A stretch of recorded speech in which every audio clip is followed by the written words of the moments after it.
everyone, this is Geogebra 101. It's an introduction to things you can do with the online graphing program called Geogebra. We will be using it throughout the year to complete projects that involve graphing. So let's dig in. First thing you're going to do is you're going to go to geogebra.org, and then over here on the right hand side it looks like a little app section. We're going to click on that. And we're going to click on Geogebra Classic.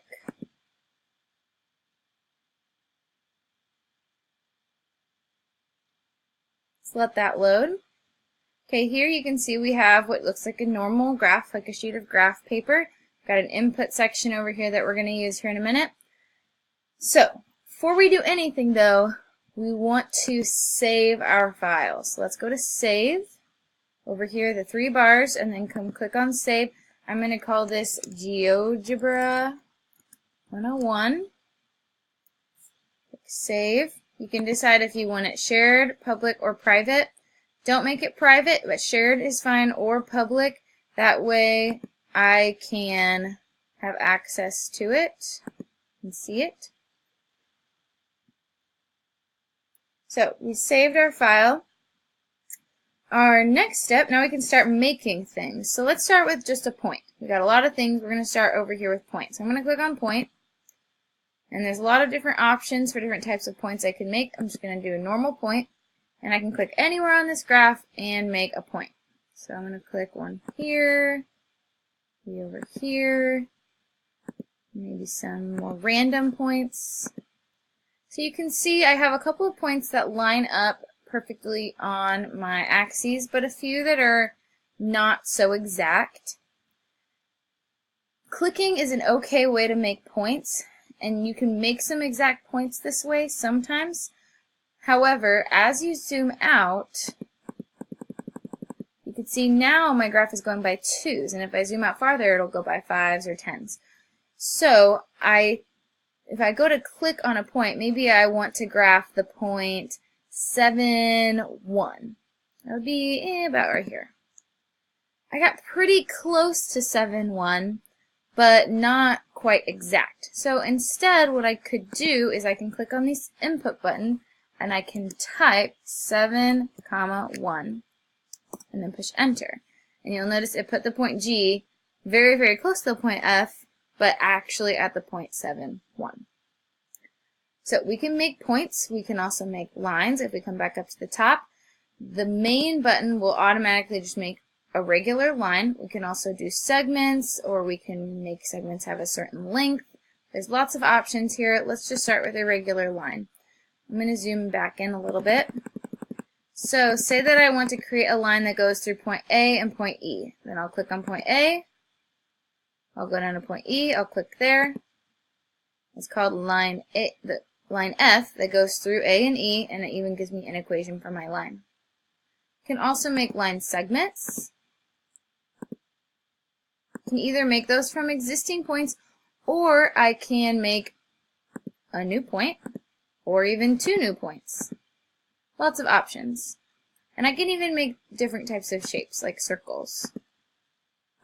You click here, and then you move out. That'll be your center, and then you move out until however far you want it to be out. And we got ourselves a circle. There's also different things we can do, like measure distances. We're not going to get into that in this video. Okay, so we can create lots of different types of objects. We can also edit these objects. We can move them around, or we can do things like change their colors or their names. So we're going to need to go back over here to the arrow tool. And we can click, let's click on point H. I'm going to zoom in here. Point H. So it'll show me where it is over here on the left. One thing that we can do is hide objects. And the easiest way to do that is to click right by where we had input it on the left and click this circle. And if I click that, that makes the object go away on the graph. And I can click it again and it'll come back. Another thing that I can do is change the names of things. So, 2 ways to do that. You can right-click on whatever you're wanting to change the name and click Rename. Or the easier way to do it is to come back over here where I showed you a minute ago where you can make it hide.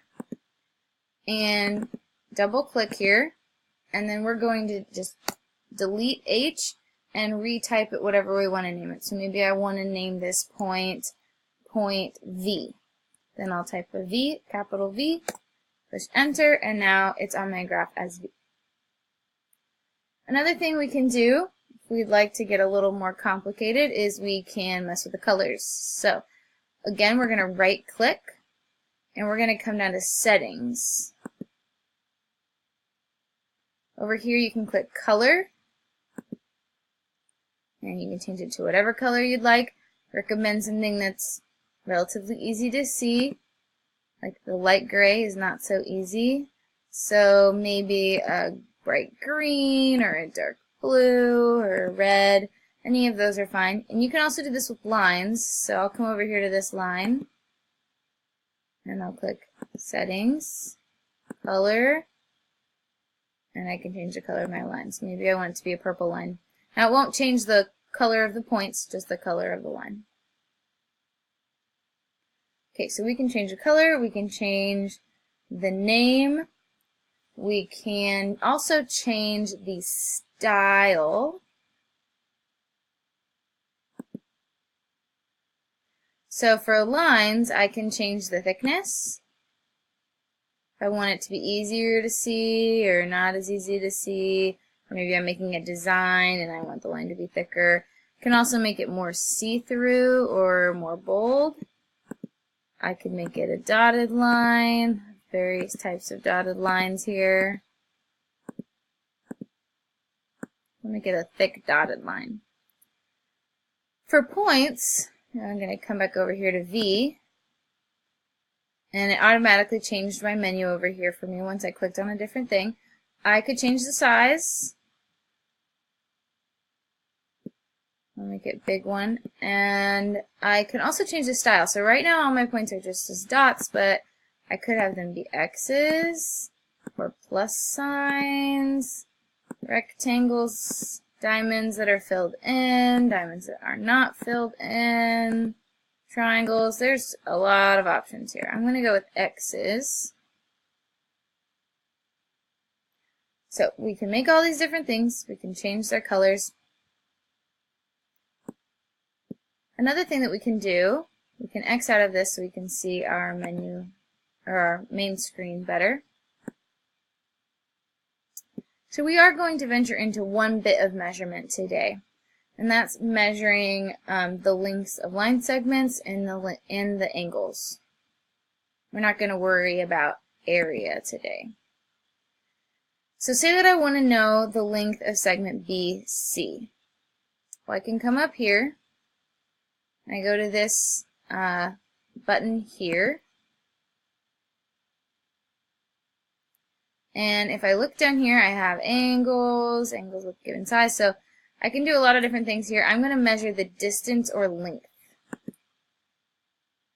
and then I'm going to click on what I want to measure the distance of, this line, line G, and then it showed me on my board what the measurement is. So we measured our line segment. Another thing that we can measure is an angle. Let's measure this angle from B to C to V. Just from looking at it, it looks pretty close to a right angle, but I know that these points aren't very exact, so I doubt it's going to be exactly a right angle. Let's check. So I'm going to go back to this button up here. Notice it looks a little different because we had clicked on the distance or length option. But we can come and click on the angle option, and I'm going to click 3 points, starting with one of the outside points, and then the inside point, and then one of the other outside points. You could have started with V, and then to see if we wanted to, whoops, and this is a good example. See where this green line is here? Notice if I click on point V now, it measured the outside. So what if I wanted to measure the inside? Let's try to measure the inside now. I'm going to start with V this time. There we go. And now it measured the inside. So it actually did measure 2 different angles when we measured there. So depending on which one you want to measure, you might have to start with a different point. And there's not really this is always right, always start with this point answer, so you might have to play around with it a little bit to make it measure what you want it to. And it looks a little sloppy right now, so I'm going to move this around. The bigger angle here, alpha was on the outside and beta was on the inside, the smaller angle. These are the same colors, just like with the points. I can change the colors. I can go down to settings, go to color. I can make them pink or whatever color I would like to. And that way they don't look quite like the same angle. So now you have a brief introduction into GeoGebra and can make a lot of things in there, and I'm excited for you to get started. Before we end this video, we always have to go back and save. And it will come up with the title. It'll let us change this if we want to. Click Save. Saving is always good to do about every 10 minutes so you don't lose any of your work that you've done. GeoGebra does not save automatically, so make sure you save as you go. Okay, I look forward to jumping into this in the classroom with you.